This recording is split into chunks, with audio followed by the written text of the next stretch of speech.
नमस्ते, मैं दिव्यांश शर्मा। मध्य प्रदेश में चुनाव की तारीखों की आहट के बीच वादों और दावों पर सियासी गदर मचा हुआ है। 23 में किसकी सरकार बनेगी, सियासतदान आवाज बुलंद कर रहे हैं, लेकिन सबसे पहले तो जनता की आवाज है, जिसे सुनने में बीजेपी और कांग्रेस कितनी दिलचस्पी दिखा रहे हैं। आपकी आवाज बनकर हम सवाल करते हैं, करते रहेंगे। आज हम दिखाएंगे और सुनाएंगे दिव्यांगों की आवाज।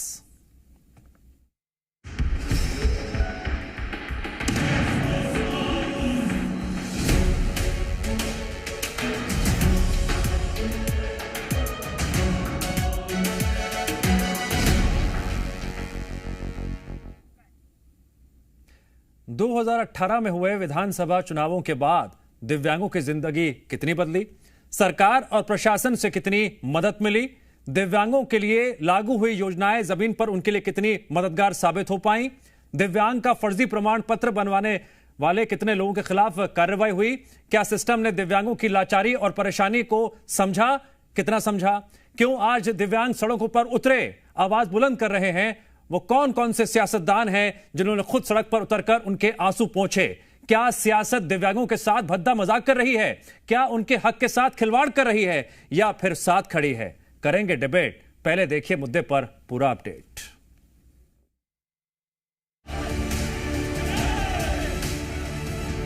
राजधानी भोपाल के नीलम पार्क में दिव्यांगों ने सरकार के खिलाफ मोर्चा खोल दिया है।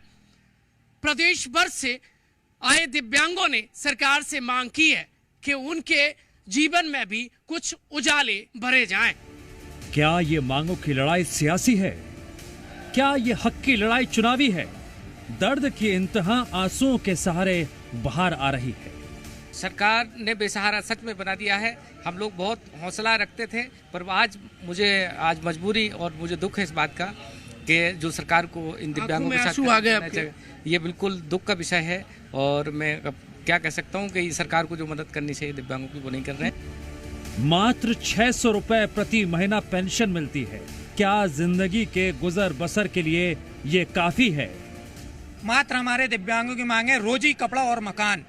तो मैं ये चाहता हूँ दिव्यांगों को आप रोजगार दे दें तो वो मकान खुद बना लेंगे, अपनी रोजी ढूंढ लेंगे, या फिर आप अपने दिव्यांगों को हमारे सम्मानजनक पेंशन दे दें। इस महंगाई को देखते हुए जिस तरह आप सभी को दे रहे हैं, हर वर्ग को खुश कर रहे हैं, हमारे दिव्यांगों से पक्षपात क्यों कर रहे हैं? दिव्यांगता तो कुदरत ने दी है, इस मासूम बच्चे की क्या गलती है? सिस्टम के पास क्या इसकी आवाज सुनने का भी वक्त नहीं है?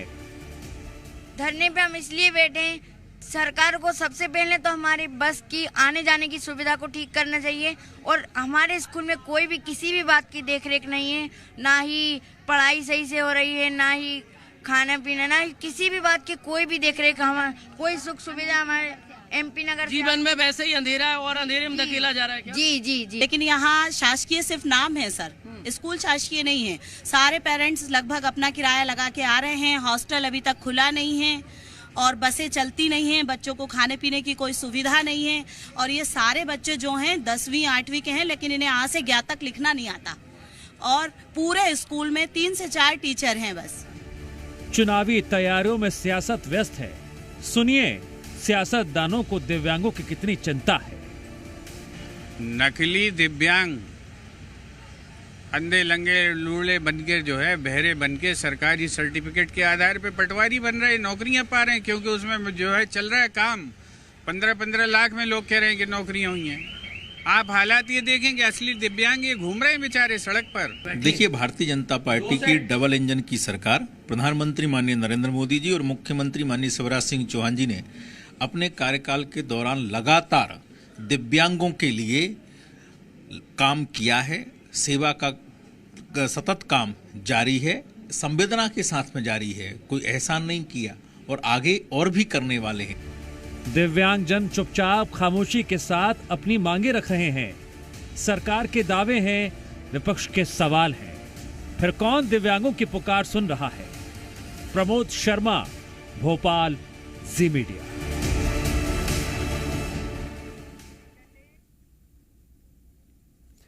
दिव्यांगों की आवाज में तो दर्द है, लेकिन सियासतदानों की आवाज से क्या कुछ सुनाई देता है, समझने की कोशिश करते हैं। हमारे साथ आज डिबेट में जुड़ रहे हैं बीजेपी नेता अभय प्रताप सिंह जी और मीडिया उपाध्यक्ष पीसीसी के अजय सिंह यादव जी, मैं आप दोनों का बहुत बहुत स्वागत करता हूं। अभय प्रताप सिंह जी, कैसे चल रही हैं आजकल चुनावी तैयारियां?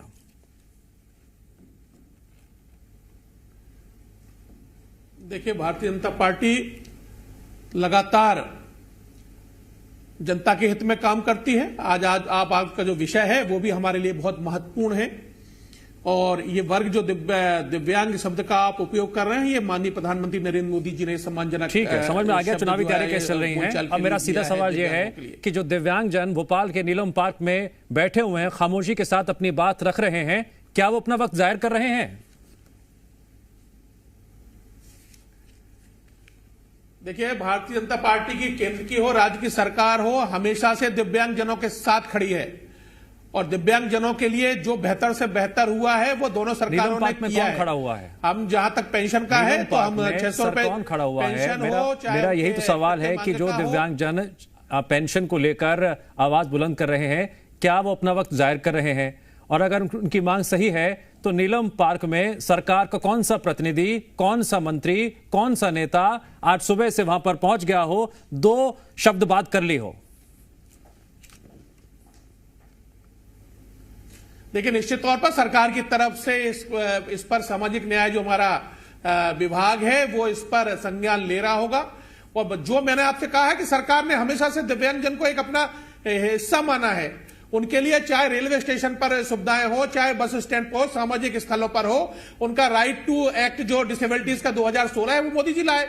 जिले में उनके जो है एक समिति बनाए उनके उत्थान के लिए, उनके संरक्षण के लिए एक्ट लाए 2016 में माननीय मोदी जी। तो उसके लिए सरकार दिव्यांगों के साथ खड़ी है।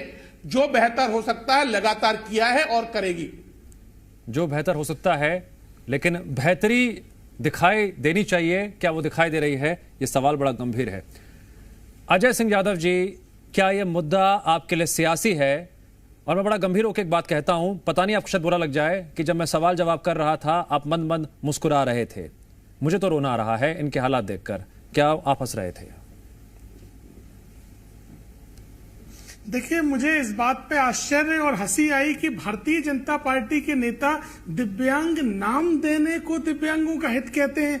क्या दिव्यांग नाम देने जैसे मैंने उनको इस जवाब देने से रोक दिया था, मैं आपको भी इस पर रोकता हूं। मुझे बताइए कि दिव्यांगों के लिए कांग्रेस भी क्या सिर्फ वादों का पिटारा खोलेगी?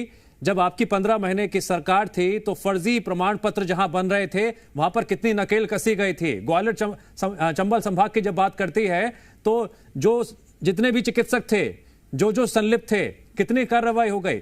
मैं पूछूंगा सरकार से भी, लेकिन आपने क्या क्या किया था? 300 से 600 और उसके 1000 का वादा, अब आगे क्या?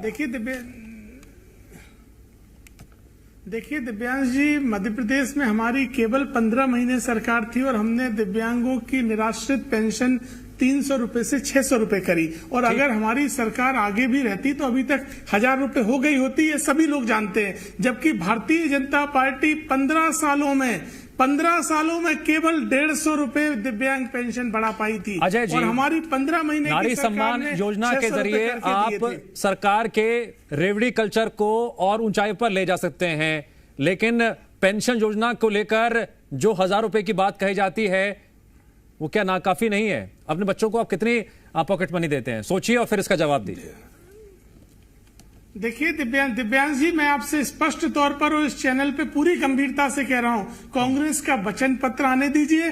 दिव्यांग जनों की पेंशन सम्मानजनक रूप से बढ़ाने का वायदा हमारे वचन पत्र में है, और जैसे ही प्रदेश में कांग्रेस की सरकार बनेगी दिव्यांग जनों को इस तरह की पेंशन दी जाएगी जिससे उन्हें आर्थिक रूप से मदद मिल सके। ईश्वर ने उनके साथ जो अन्याय किया है उसको सरकार केवल उनकी मदद के रूप में पूरा